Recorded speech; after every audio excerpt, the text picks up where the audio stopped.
양림 선교동산 스쿨 4기. 네, 여러분의 큰 박수로 조한상 교수님을 모시고 시작하겠습니다. 반갑습니다. 저는 오늘 양림 선교동산 스쿨에서 선교사의 영성이라는 주제로 여러분들과 함께 1시간여 강의를 맡게 된 호남신학대학교 조한상 교수입니다. 앞에서 소개한 바와 같이 저는 영성학을 가르치고 있는데 선교사들과 이 지역의 여러 영성가들이 이제 우리나라 최초의 영성가들이 있잖아요. 이분들을 좀 망라해서 같이 선교사들의 영향을 주고받으신 분들이기 때문에 오방 최흥종 목사님을 비롯해서 또 이연필 이세종 선생님 또 기타 여러분들을 같이 좀 어우르면서 이들의 여러 삶의 궤적을 영성이라는 렌즈로 한번 보자, 그러한 취지로 이 강의를 시작하게 됐습니다. 먼저 여러분 시작하면서 여러분들에게 영화 한 편을 소개하려고 합니다. 혹시 여러분 이 영화 보신 분 계실까요? 무슨 영화일까요? 네, 자산어보라는 영화입니다. 흑산도를 배경으로 한 두 사람이 나오죠. 한 사람은 정약용의 형, 누구죠? 정약전. 네, 정약전이라는 분이시고 상대에는 청년이 있습니다. 그 지역에서 낳고 자랐지만 뭔가 학문에 대한, 뭔가 좀 배움에 대한 갈급함이 있는 창대라는 청년이 나옵니다. 그래서 이 두 사람이 만남으로 인해서 정약전이 갖고 있었던 그 학문이 이 창대에게 전수가 됩니다. 제가 강진에도 한번 가본 적이 있습니다. 강진은 뭘로 유명할까요, 여러분? 네, 정약용 선생님이 거기에서 유배되었던 장소죠. 그래서 다산초당. 네, 다산초당이 있죠. 거기 다산초당. 그래서 정약용 선생님께서 많은 그 제자들을 양성했던 곳이 바로 강진입니다. 지금으로부터 약 130여 년 전 우리나라가 참 복음에 대해서 무지했던 그러한 시절에 서양의 선교사들이 복음의 그 기치를 들고 이 땅에 찾아왔습니다. 1890여 년이죠. 그래서 특별히 남장로교 선교사님들이 이 호남 지역을 중심으로 선교를 하게 됐는데, 마치 이 무지한 창대에게 정약전이 진리의 학문을 가르쳐 준 것처럼 바로 그러한 역사가 이곳에서 일어난 것이죠. 그래서 여러분들과 함께 이러한 그 선교사들의 유산, 전통 이런 것들을 공부할 뿐만 아니라 그들이 갖고 있는 영성이 과연 어떤 것이길래 우리에게 이렇게 전수가 되었는지 함께 이야기를 해 보려고 합니다.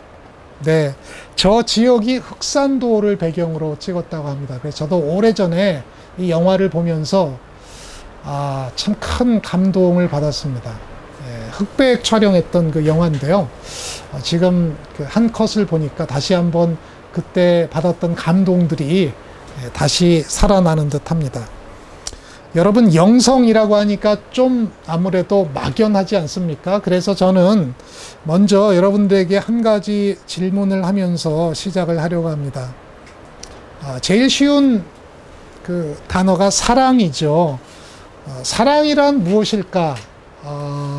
이렇게 여러분들에게 묻는다면 여러분들은 무엇이라고 대답을 하시겠습니까? 네, 사랑. 네, 눈물의 씨앗. 뭐 유행가를 많이 들으신 것 같습니다. 좋습니다. 네, 또 뭐라고 생각하십니까? 수고다, 수고. 예, 좋습니다. 네, 좀 스펙트럼이 틀린 것 같아요, 두 분이. 네, 자, 또 우리 젊은 청년, 우리 전도사 나누는 거다.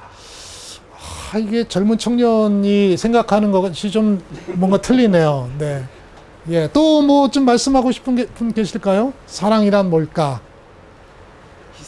희생이다. 네, 또 생각해 주는 것이다. 예, 또 은혜다. 이렇게 사랑에 대한 이 정의라고 할까? 표현이 다 달라요. 왜 그럴까요? 그것은 어떤 정답이 있는 것이 아닙니다. 본인이 경험하고 생각하고 느끼는 것이 바로 사랑이기 때문이죠. 저는 똑같이 영성도 그와 마찬가지라고 생각이 들어요. 여러분, 영성이 뭡니까? 그러면 10사람이면 10사람 다 다양하게 응답을 합니다. 그 이유는 본인이 경험하고 체험하고 느낀 하나님 체험이 다르기 때문이죠.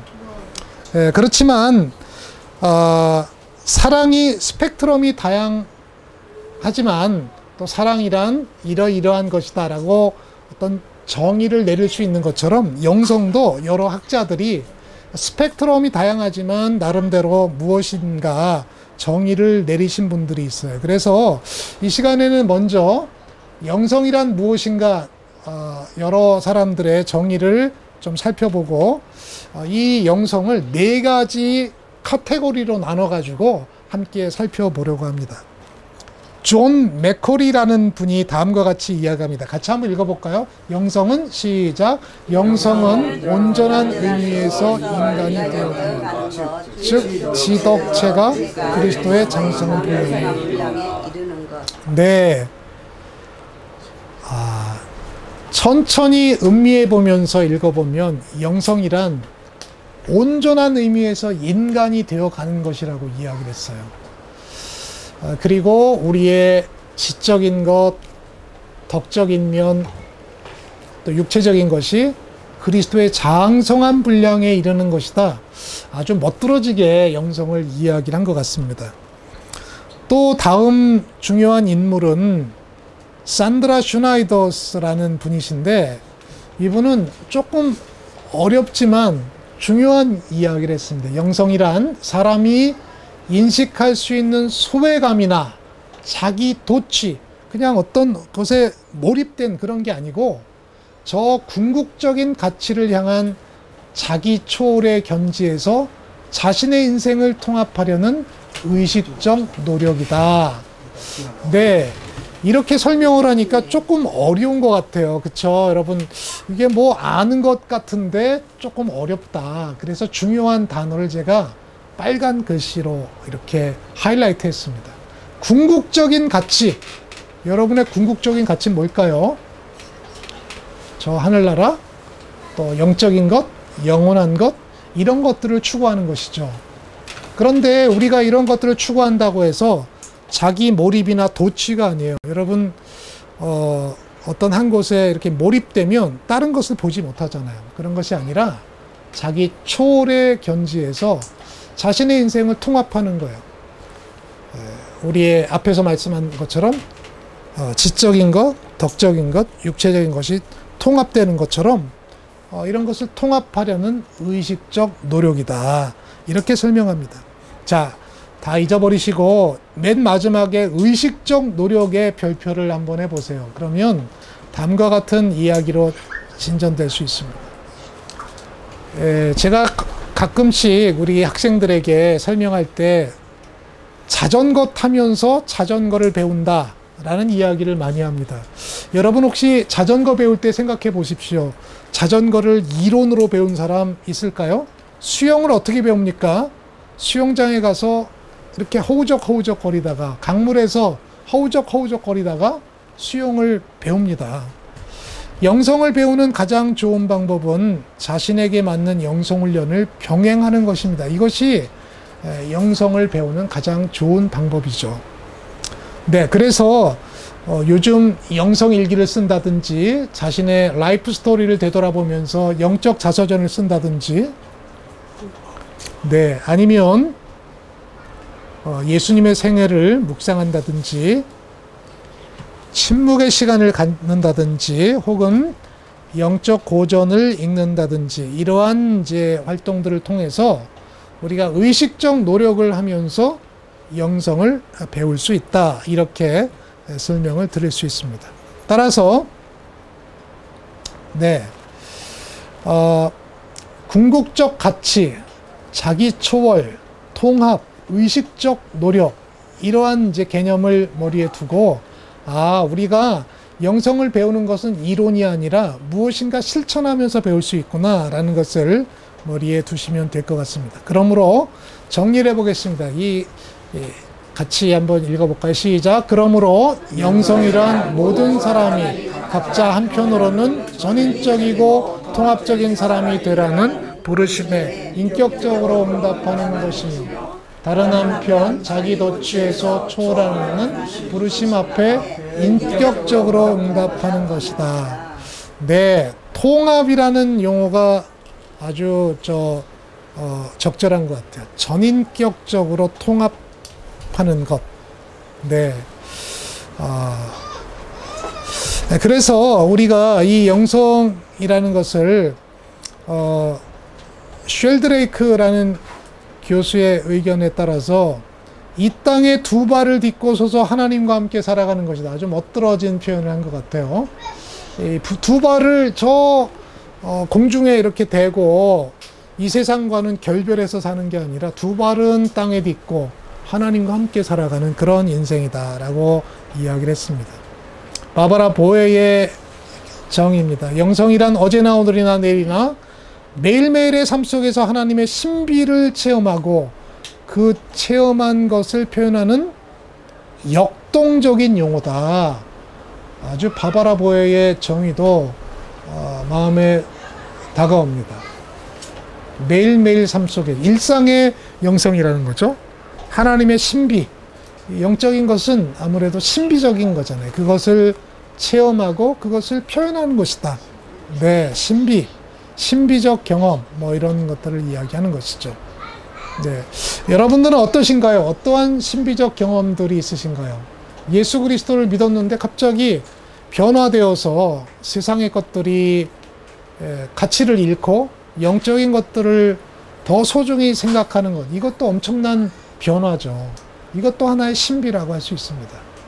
예, 신비주의라고 할 때 사람들이 부정적인 생각을 많이 하는데요. 예수님께서 부활하신 사건, 엄청난 신비 아닙니까? 또 예수님의 동정녀 탄생, 이것도 신비죠, 신비.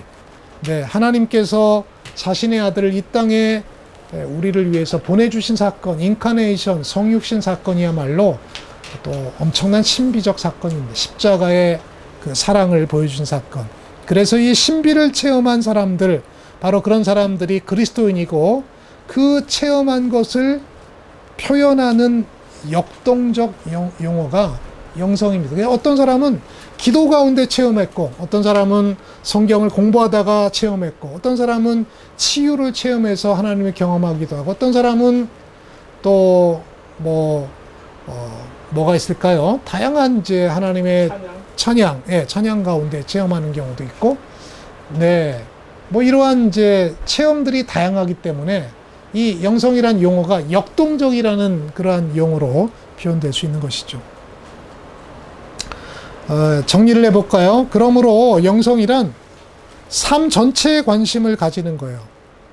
내면적인 삶뿐만 아니라 우리 주위에 불우한 이웃, 소외된 사람, 또 다문화 가정, 이 모든 우리의 삶에 전체에 관심을 가지는 겁니다.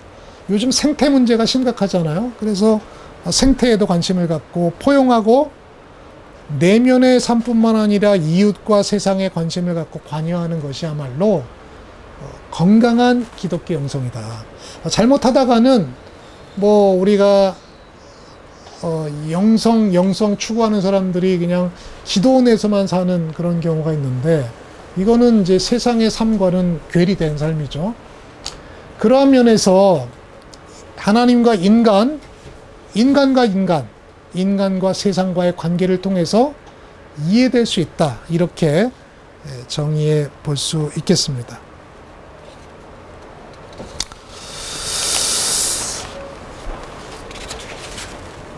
자, 여기까지 잘 따라오고 계신가요? 네, 이제 거의 다 이제 영성에 대한 파트가 이제 마무리가 되는데요. 그래서 이 예수님의 형상을 닮아가며 제자도를 실천하기 위해서 내면의 성숙과 외적 실천이 조화를 이루는 삶이 건강한 영성의 삶이라는 거죠.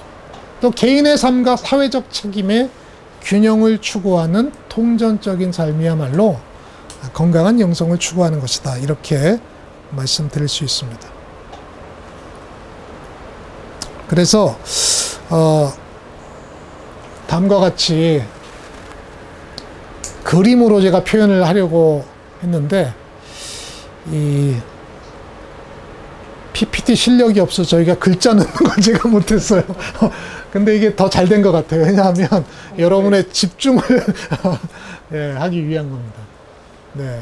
헨리 나우엔이라는 분은 관계성이라는 측면에서 영성을 정의하고 있는데 저 맨 위에가 하나님과의 수직적인 관계입니다. 그리고 수평적으로는 나 자신과의 관계, 그리고 오른쪽에는 이웃과의 관계. 예, 반응이 좋습니다. 그래서 이러한 관계가 올바로 건강하게 이렇게 된 사람이야말로 건강한 영성을 가진 사람이다. 이렇게 이야기할 수 있습니다. 자, 맨 위에는 뭐라고요? 하나님과의 관계. 이게 수직적이죠. 십자가를 생각하시면 돼요. 또 자기 자신과의 관계도 건강해야 돼요.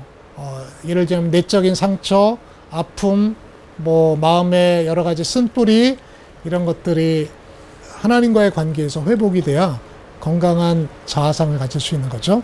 또 이웃과의 관계도 마찬가지죠. 이웃과의 관계. 어떤 것이 생각납니까? 다른 사람들과의 관계에 있어서 환대, 또 긍휼, 정의, 뭐 이런 것들이죠. 제가 좋아하는 미가서 6장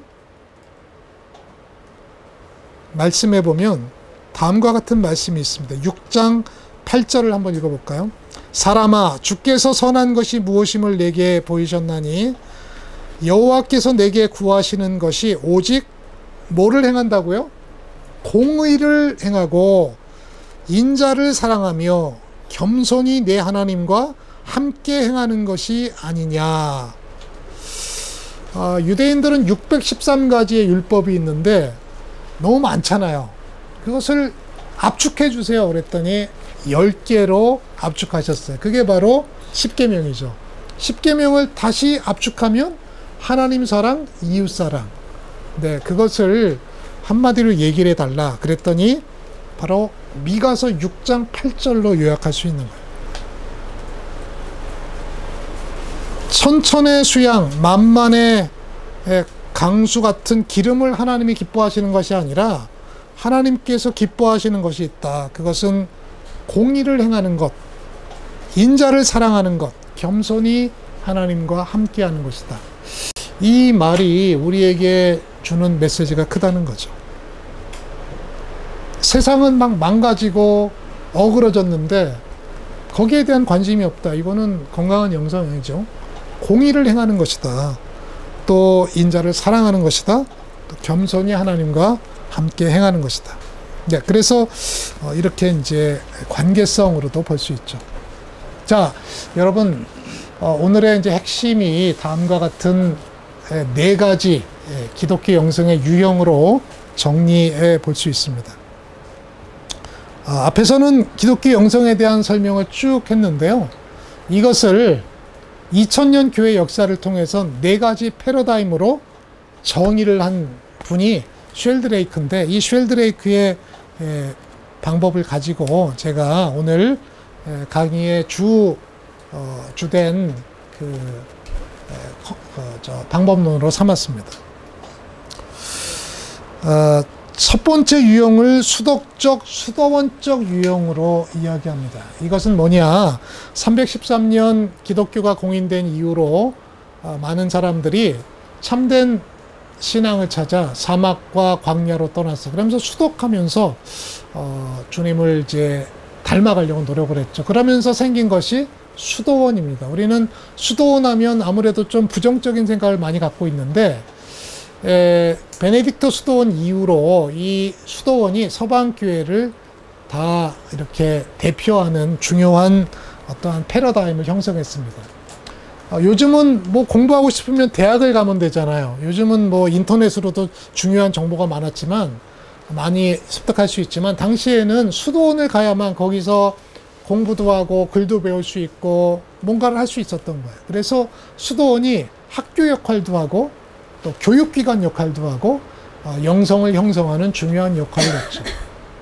그러다가 12, 13세기를 들면서 이 패러다임이 바뀝니다. 도시가 형성되고 수도원이 했던 기능이 대학으로 넘어가고 그러면서 여러 가지 신비적인 어떤 형상을 쫓는 유형이 발생했습니다. 그것을 우리는 신비적 유형. 그 이후에 16세기를 걸치면서 종교개혁이 일어나요. 그러면서 종교개혁자들은 능동적으로 실천하는 그러한 일들을 하게 됩니다. 수도원에 이렇게 매몰되어 있는 것이 아니라 세상으로 나와서 주님의 손과 발이 돼서 이렇게 돕는 또 실천하는 그러한 이제 것이 되는 거죠. 오래전에 이제 전쟁으로 예수님의 그 큰 형상이 있었는데 파괴가 돼가지고 포탄을 맞아서 손과 발이 잘라졌대요. 그래서 전쟁이 끝난 다음에 많은 사람들이 자, 우리 돈을 모아서 다시 예수님의 손과 발을 만듭시다. 동상을 다시 만듭시다. 그랬더니 어떤 사람이 손을 들어서 그렇게 얘기를 했대요. 우리 그러지 말고 그 돈을 모아서 가난한 자들에게 돕고 예수님의 손과 발이 우리가 됩시다. 해서 그렇게 됐다는 이야기도 들립니다. 능동적 실천적 유형이 사실은 종교 이후에 가장 중요한 유형들입니다. 네 번째는 19, 20세기 들면서 뭐 독재 정권이라든지 뭐 우리 광주에 사시는 분들은 다 그런 5.18도 경험하시고 그러셨잖아요. 그러면서 영성이 단순하게 이웃들을 돕고 섬기는 것을 넘어서 세상을 향해서 예언자적 비판적 기능을 해야 된다. 그래서 새로 형성된 게 예언자적 비판적 유형입니다. 그래서 저는 이 선교사들과 영성가들의 유형을 이 네 가지에 맞춰서 한번 살펴보려고 합니다. 우리 다시 한번 같이 따라해 볼까요? 수덕적 수도원적 유형, 신비적 유형, 능동적 실천적 유형, 예언자적 비판적 유형. 네, 이제 어떻게 좀 네 가지 패러다임, 네 가지 유형 자 기억하십니까? 네, 수덕적, 수도원적 유형, 신비적 유형, 능동적, 실천적 유형, 예언자적, 비판적 유형. 예, 이렇게 이제 네 가지 유형이 매우 중요한 오늘의 중요한 키포인트입니다. 자, 그러면 복습을 해봐야죠. 예, 자, 기억나십니까? 첫 번째 유형 뭐죠? 예, 수도원적 유형, 수덕적 유형이다. 두 번째 유형은 신비적 유형. 세 번째 유형은 실천적 유형. 마지막 유형은 예언자적. 이야, 여기 오신 분들은 다 100점짜리입니다. 우리. 예. 아이고, 잘하셨습니다. 네, 이 네 가지 유형을 가지고 그러면 이 양림 선교동산뿐만 아니라 이 지역에서 활동했던 많은 사람들을 이 네 가지 유형에 맞춰서 한번 분류를 해보자. 그래서 많은 선교사들이 있지만 사실은 전부 다 할 수는 없고 대표적인 몇 사람들을 중심으로 여기에 맞춰서 한번 해보자는 거예요. 물론 이 네 가지 유형은 무 자르듯이 딱 잘라서 너는 수덕적 유형이야, 너는 신비적 유형이야, 너는 뭐 실천적 유형이야, 너는 예언자적 유형, 이렇게 무 자르듯이 자를 수는 없지만 그래도 이 사람들이 활동했던 것들을 중심으로 이렇게 좀 나눠보자는 거예요. 또 어떤 사람은 A에도 속하고 B에도 속하는 경우가 있고 뭐 여러 가지 분야에서 다 속하는 경우가 있는 거예요. 그렇지만 뭐 우리가 임의로 이렇게 한번 분류를 해보자. 제가 생각을 해서 분류를 해봤습니다. 첫 번째 수덕적 수도원적 유형은 청빈과 순결 순명을 따르는 복음적 삶을 추구하는 사람들이에요. 물론 선교사들이 대부분 다 이런 삶을 살았지만 그 중에서도 그런 일들이 좀 독특하게 나오는 사람들이 있잖아요. 그래서 저는 선교사님들과 우리나라 영성가 몇몇 사람들을 한번 뽑아봤습니다. 자, 첫 번째 유형은 누구일까요? 이현필 선생님이십니다. 이현필 선생님. 혹시 여러분 들어보셨죠? 네, 우리 호남 지역에서 이세종 선생님의 제자죠. 제가 지난 6월 6일 화순에 있는 이세종 선생님 생가를 방문했는데요. 가보니까 화순 지역에서 이미 그 지역을 성시화했어요. 그래서 이 화순 지역 그 이세종, 이현필 선생님이 기도했던 기도처, 생가, 또 교회 다 이제 이렇게 복원을 해가지고 둘레길을 만들었어요. 그래서 이렇게 쭉 요즘 걷기 많이 하잖아요. 걷기. 그래서 거기서 저도 아이디어를 딱 얻은 게, 야, 우리 양림동도 얼마나 이게 중요한 이 선교 유산인데, 이 화순 지역 못지않게 개발을 해야 되겠다. 걷기 영성 너무 중요하잖아요. 걸으면서 그들이 갔던 기도처도 방문하고 교회도 방문하고 생가도 방문하고 이런 거죠. 네. 이연필 선생님은 아시는 바와 같이 자연과 인간을 포함한 모든 생명에 대한 사랑을 품은 이세종의 토착 영성을 계승한 제자입니다. 그래서 많은 사람들이 맨발의 성자, 성 프란체스코라고 불리는 인물이죠. 화학산에서 수년간 은거하고 금식하고 명상하고 기도 생활하면서 모범을 보였던 인물입니다. 그래서 우리나라 최초의 수도 공동체인 동광원, 여러분 아시죠? 여기 광주에도 있지 않습니까? 네? 귀일원. 네. 저쪽 남원에 가면 동광원이 있고 백제에도 분원이 있고, 네, 귀일원으로 이제 있는데, 그의 삶 속에서 보면 청빈과 순결과 순명을 따르는 이러한 복음적 삶을 우리가 발견할 수 있습니다. 네, 그 다음 인물은 서서평 선교사입니다. 엘리자베스 쉐핑. 혹시 여러분 쉐핑 뭐가 가장 먼저 생각이 나십니까? 네. 섬김. 섬김. 네. 그 중요한 문구 있잖아요. 성공이 아니라 섬김이다. 그 몇 해 전에 그 영화로도 제작됐지 않습니까? 서서히 평온하게. 네. 예, 우리 서서평 선교사님 아주 참 울림을 주는 인물이죠. 독일계 미국인으로 간호학교를 졸업하고 우리나라에 와서 제중원에서 의료 활동도 하고, 또 우리나라 최초의 그 간호학 그 교재를 집필하셨어요.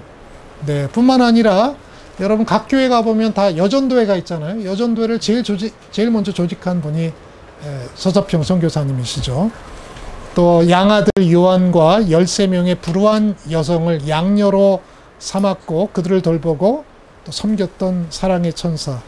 그래서 1934년 6월 26일 별세했을 때 집에는 밀가루 2옷밖에 남은 것이 없었다. 그리고 시신마저 병원에 기증하면서 광주 최초의 사회장을 지냈던 인물이 바로 서서평 선교사님입니다. 네. 최근에 그 한일 장신대에서 서서평 연구를 엄청나게 매년 해요, 매년. 예, 그래서 서서평 선교사에 대한 연구가 아주 활발하게 이루어지고 있어서 참 고무적이라고 생각합니다. 다음 인물은 광주 지역의 아버지라고 할 수 있죠. 오방 최흥종 선생님. 최초의 광주 지역 뭘까요? 장로님? 최초의 목사님? 네, 그래서 광주 저쪽에 가보면 오방로가 있잖아요. 오방로. 그렇죠? 오방로. 네. 광주에 사시는 분이라면 혹시 또 광주에 안 사시더라도 최흥종 선생님에 대한 일대기를 통해서 우리가 많은 도전과 또 은혜를 받을 수 있습니다. 안용로 목사님은 이렇게 이야기합니다. 오방은 눈만 뜨면 성경 읽는 일을 시작하여서 기도로 끈을 맺었다. 자연히 그의 영감은 밝아졌고 욕심과 정욕은 점점 사라지고 다가올 세상에서 나 혼자를 어떻게 모아 이상촌을 만들 것인가 하는 것이 그의 주된 관심사였다 하면서 그는 무등산에 있는 오방정을 세워서 거기에 기거를 했습니다. 신림교회 수련원 여러분 혹시 가보셨습니까? 네, 제가 지난 겨울에 눈이 이렇게 쌓였을 때 가봤는데 거기서 이제 신림교회에서 매번 그 오방 선생님의 그 영성을 또 기리기 위해서 사람들에게 섬기고 그런 것들을 제가 보게 됐습니다. 네, 그런 면에서 우리 최용정 선생님은 목사님은 수도적, 수도원적 유형의 한 유형이라고 할 수 있겠습니다. 유활의 선교사님은 어떨까요? 여러분 들어보셨습니까? 네. 수피아에서 한 30여 년 사역하시다가 그 이후에 목포로 가서 또 사역하셨던 플로렌스 루츠라는 분이시죠. 그분 역시 독신으로 우리 한국 젊은이들, 청소년들을 섬기시고 또 그의 영향을 통해서 또 안영로 목사님, 또 광주의 어머니 조아라, 또 기타 여러 이제 인물들이 배출되어 있죠. 마지막 인물은 커딩턴이라는 선교사 고허번, 거지대장 커딩턴 혹시 읽어보셨습니까? 예. 저는 그 책을 읽으면서 참 커딩턴 선교사의 삶이 정말 참 은혜롭다. 한국 교회에 보내신 하나님의 축복의 선물이다. 그런 생각을 해봤습니다. 네.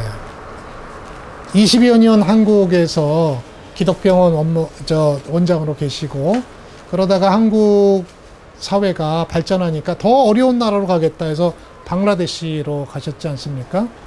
네. 그 삶을 보면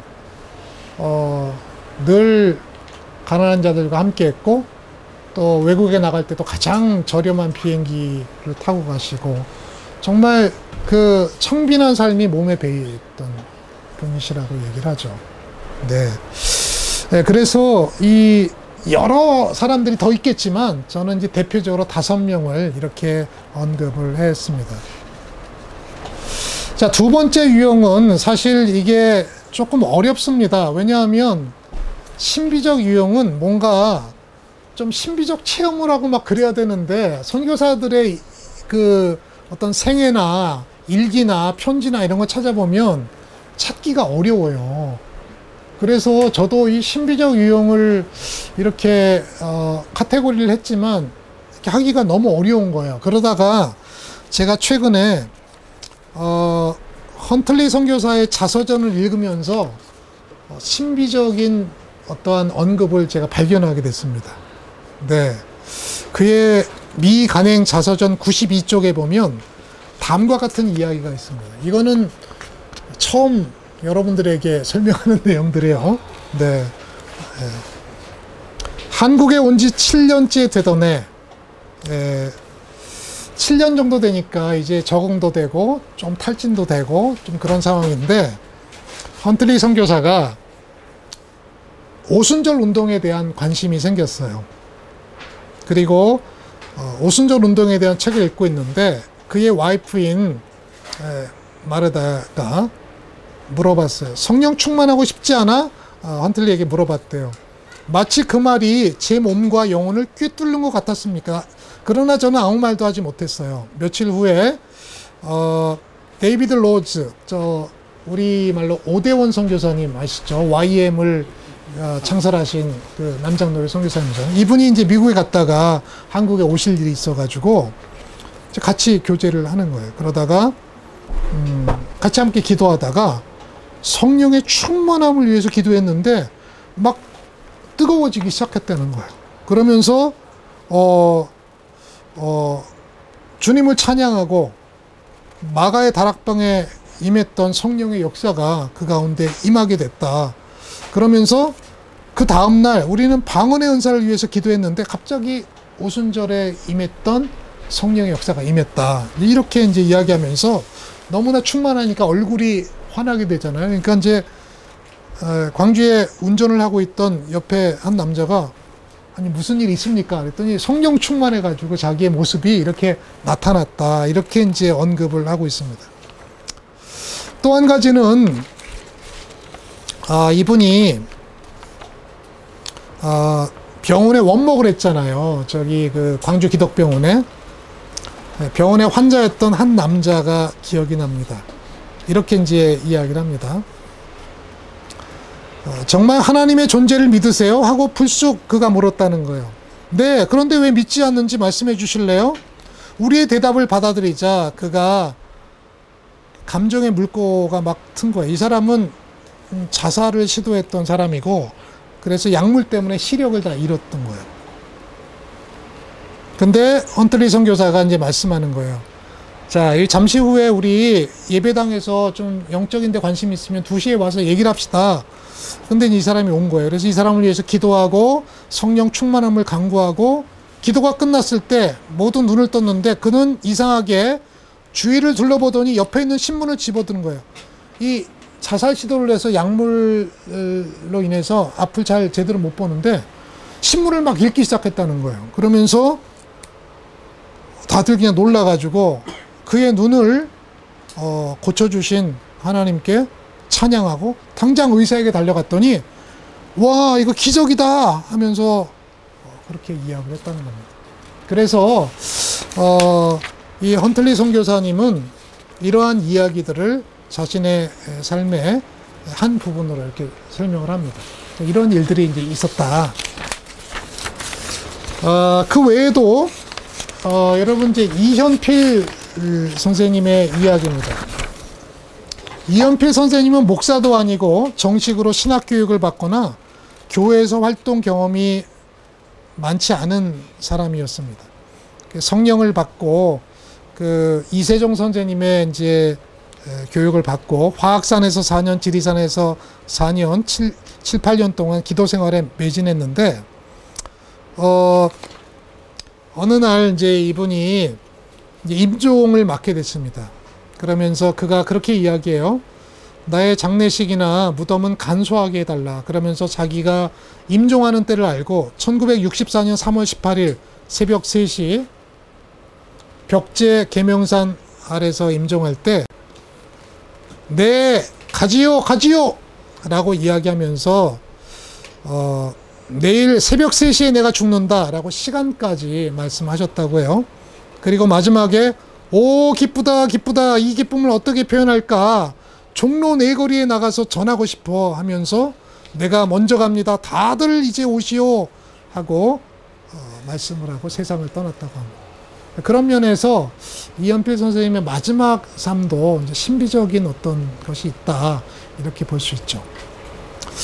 최웅정 우리 목사님도 자신의 사망 통지서를 돌리면서 이제 56세가 되는 1935년 나는 죽었다라고 대외적인 활동에서 물러났고 스스로 거세하면서 5가지로부터 해방됐다라고 이야기를 하죠. 그래서 오방이라는 뜻이 바로 이 5가지 얽매임, 가사에서 방만, 사회에서 방일, 경제에서 방종, 정치에서 방기, 종교에서 방랑이라고 이야기하였다고 합니다. 이 5가지 얽매임에서 해방되는 깨달음, 그것을 오방의 아하 체험. 그래서 저는 이 오방 최웅정 선생님도 신비적 유형의 모습이 있었다 이렇게 설명을 드릴 수 있습니다. 이현필 선생님, 헌틀리 선교사님, 또 오방 최웅정 목사님의 이러한 이야기들이 앞에서 말씀드린 신비적 유형의 모습이라고 할 수 있겠습니다. 다음으로 능동적 실천적 유형에 대한 설명을 해보려고 합니다. 영성을 공부하다 보면 활동과 관상이라는 표현을 많이 씁니다. 활동과 관상은 무엇일까요? 여기 이제 우리가 개신교적인 그 측면에서 보면 개신교 목회자와 그 성도들은 활동에 강조점을 많이 둬요. 뭔가 우리는 일하고 활동해야 하나님의 일을 한 것 같아요. 근데 가톨릭 쪽을 보면 관상에 강조점을 두는 것 같아요. 그래서 이 활동과 관상은 물러남과 나아감이라는 표현으로 할 수 있는데, 우리가 하나님의 일을 하려면 앞에서 열심히 나아가서 하는 것도 필요하지만 때로는 물러나서 내적으로 성령 충만함을 받고 마치 저수지에 물을 채우는 것 같은 그런 이제 삶을 살아야 된다는 거죠. 선교사들과 영성가들의 모습들을 살펴본 결과 이 능동적 실천적 유형, 활동에 방점을 둔 유형이 사실 거의 대부분이에요. 학교도 세우고 또 병원도 세우고 교회도 세우고, 이것을 어떻게 보면 예수님께 하신 티칭, 프리칭, 힐링 세 가지의 모습이 다 여기에 담겨져 있다는 것이죠. 그래서 양림동산에 묻혔던 대부분의 선교사님, 또 남장로교 선교사님 대부분이 사실은 이 세 가지 유형의 세 번째 유형에 거의 다 포함된다고 했어요. 신앙이란 단지 내면적인 삶에 머무는 것이 아니라 삶의 현장에서 실천하는 것이 무엇인가 보여준 사람들, 뭐 오방 선생님도 마찬가지고, 이연필 선생님도 수덕적 유형도 있지만 사실은 뭐 가난한 자들을 다 돕는 일도 했잖아요. 이게 세 번째 유형에 거의 다 속하는 것이죠. 그러나 우리가 임의로 이렇게 이제 구별을 하게 된 거죠. 호남 선교의 아버지인 유진벨 선교사님, 저도 이 유진벨 그 기념관 수시로 드나듭니다. 왜? 갈 때마다 영감을 받아요. 갈 때마다 유진벨 선교사님이 이 땅에 와서 두 아내를 잃고 참 얼마나 그 참 큰 충격을 받았나. 그럼에도 불구하고 5대에 걸쳐서 이 한국 선교를 위해서 희생하고 그런 것들을 보면 가슴이 뭉클할 때가 많습니다. 네, 지금도 유진벨 재단 만들어서 북한 선교를 하는 모습들이 너무나 도전적이죠.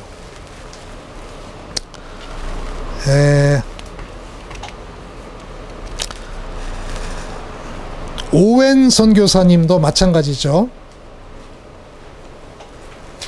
네, 400여 명의 환자를 진료하다가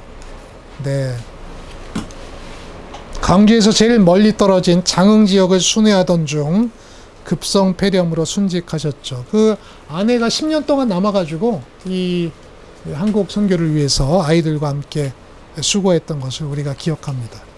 네, 오웬 기념각이 어떻게 보면 광주 지역 최초의 근대 건물로 많은 사람들에게 각인되고 있습니다. 네, 뭐 앞에서 설명한 뭐 최용정 선생님도 나 환자들을 위해서, 한센스병 환자들을 위해서 수고한 것들을 우리가 알 수 있죠. 네, 우리 양림교회 바로 앞에 보면 어비슨 카페가 있잖아요. 네, 저도 자주 학생들과 거기를 이용하는데, 네, 농업 실습학교와 YMCA 또 농촌지도원 양성 등을 위해서 헌신했던 분이시죠. 또 서로덕 선교사님 여러분 기억하십니까? 네, 평신도 선교사로서 건축 전문가잖아요. 그래서 여러 건물들을 이렇게 짓고, 수피아 여학교의 윈스보로 홀, 또 전주 신흥학교의 리차드슨 홀, 오웬 기념각 등 그 근대화에 이바지했던 인물이죠. 네, 나 환자를 위해서 평생 힘썼던 윌슨 선교사님. 네, 또 앞에서 언급한 커딩턴 선교사님. 뭐 이런 분들 한 사람 한 사람들의 삶을 다 언급하자면 오늘 뭐 밤을 새워도 끝이 없는 거죠. 자, 마지막 우리 예언적 비판적 유형입니다. 앞에서 말씀드린 것처럼 신앙이란 또 영성이란 내면의 성숙과 외적 실천이 조화를 이루고 개인의 삶과 사회적 책임이 조화를 이루는 것이죠. 그래서 우리가 잘 알고 있는 마틴 루터킹 주니어 목사님, 흑인 인권을 주장하다가 노벨 평화상까지 받았지만 암살당하시죠. 또 보네포 목사님, 나치 정권에 항거하다가 나치가 멸망하기 얼마 전에 교수형으로 세상을 떠나시지 않습니까? 네, 바로 그러한 이제 그 전통을 이어받은 많은 선교사님들의 수고가 있습니다. 유활의 선교사 앞에도 말씀드린 것처럼 신사참배에 반대해서 학교를 폐교하고 또 6.25 때는 우리와 함께 같이 했던 그러한 인물이죠. 허철선 선교사님, 뭐 아시는 바와 같이 5.18을 전 세계에 알렸던 인물이죠. 암실도 있어서 거기서 직접 현상도 하시고 또 그 수많은 그러한 이제 매체에 5.18의 진상을 알렸던 인물도 우리에게 기억되고 있습니다. 윤영숙이라고 여러분 아십니까? 윤영숙이란 분은 수피아 여고 재학 중이던 1919년 3.1 만세 시위 때 1000명의 군중들과 함께 대한독립을 외치다가 일본 헌병이 내리친 칼에 왼팔이 잘리는 부상을 입고 유혈낭자한 몸으로 오른팔로 땅에 떨어진 태극기를 쥐어들고 높이 흔들며 대한독립 만세를 외쳤던 분이십니다. 광주의 어머니라고 하는 조아라 선생님, 네, 독립운동, 시민운동, 민주화운동, 여성과 인권운동에 매진한 인물이시죠. 네, 저도 자주 여기 조아라 기념관에 가서 그분의 삶을 되새기고 있습니다.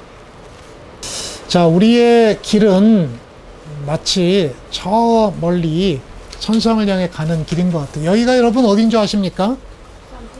와, 맞습니다. 네, 스페인 산티아고 가는 길이래요. 근데 가는 길에 보면 혼자 가지 않고 같이 가잖아요. 같이 갈 때 저 앞서 가신 분들을 따라가는 거예요. 우리의 신앙도 어떻게 보면 혼자 가면 힘들고 넘어지고 쓰러지고 좌절하고 실망하고 낙심하기 쉬운데 함께 가면 힘이 되죠.